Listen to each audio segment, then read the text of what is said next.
मोदी सरकारने काल देशाचा अर्थसंकल्प सादर केला। केंद्रीय अर्थमंत्री निर्मला सीतारामन यांनी आतापर्यंतचं सर्वात मोठं बजेट संसदेत मांडलं। यंदाचा अर्थसंकल्प तब्बल 50 लाख कोटींच्या पुढे म्हणजेच 53,47,315 कोटी रुपयांचा ठरला।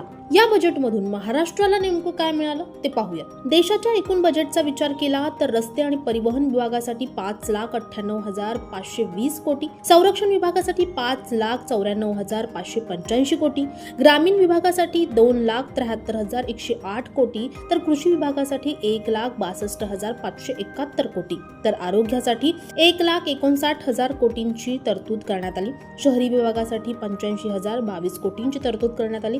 सामाजिक कल्याणासाठी 62,362 कोटी, अशा प्रकारे विविध विभागांना मोठ्या प्रमाणात निधी देण्यात आला। या अर्थसंकल्पात 7 हाय स्पीड रेल्वे कॉरिडॉर जाहीर करण्यात आले। यामध्ये मुंबई पुणे, पुणे हैदराबाद, हैदराबाद बेंगळूर, हैदराबाद चेन्नई, चेन्नई बेंगळूर, तसेच दिल्ली वाराणसी आणि वाराणसी सिलिगुडी अशा मार्गांचा समावेश आहे। मुंबई पुणे हाय स्पीड कॉरिडॉरची अनेक वर्षांची मागणी अखेर पूर्ण झाली।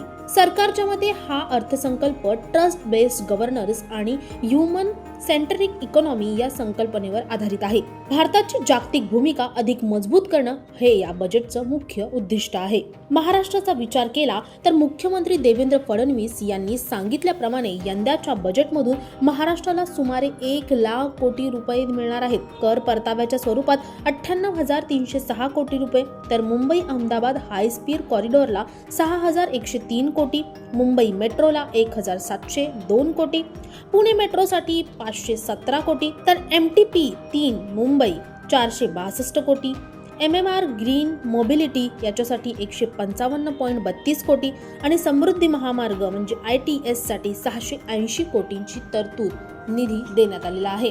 सोबतच ग्रामीण रस्ते प्रकल्पासाठी 378 कोटी, ग्रीन बिझनेससाठी 167 कोटी, इकॉनॉमिकल क्लस्टरसाठी 283 कोटी, टर्शरी केअर आणि वैद्यकीय शिक्षण यांच्यासाठी 385.78 कोटी, उपसा सिंचन आणि सौर ऊर्जीकरण याच्यासाठी 207 कोटी, शेती व ग्रामीण परिवर्तन याच्यासाठी 646.24 कोटी, कौशल्य व मानवी विकास यासाठी 313.65 कोटी, उद्योग गुंतवणूक आणि रोजगार निर्मितीसाठी विशेष भर देण्यात आलाय। पायाभूत सुविधा क्षेत्रात केंद्र सरकारने यावर्षी 12 लाख कोटी रुपयांची गुंतवणूक करणार असल्याचं सांगितलंय।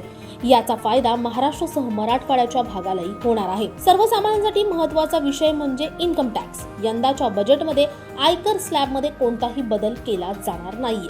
12 लाखांपर्यंत उत्पन्न करमुक्त असणार आहे। नवीन कर प्रणालीत 4 लाखापर्यंत कर नाहीये। 4 ते 8 लाखापर्यंत 5%, 8 ते 12 लाखापर्यंत 10%, 12 ते 16 लाख रुपयांसाठी 15%, 16 ते 20 लाखासाठी 20%, 20 ते 24 लाखांसाठी 25%, तर 24 लाखावरील उत्पन्नावर 30% कर लागणार आहे। टॅक्स चुकवणूक प्रकरणात आता शिक्षा नाहीये तर दंड आकारला जाणार आहे। अघोषित संपत्तीची मर्यादा आता 1 कोटी रुपये केली आहे। अपघात विम्याच्या रकमेवर कोणताही कर लागणार नाहीये। नवीन आयकर कायदा 1 एप्रिल 2026 पासून लागू केला जाणार आहे। ITR भरण्याची अंतिम तारीख ही 31 जुलै असणार आहे। पंतप्रधान नरेंद्र मोदींनी या अर्थसंकल्पाला युवा शक्तीचं बजेट असं संबोधलं आहे।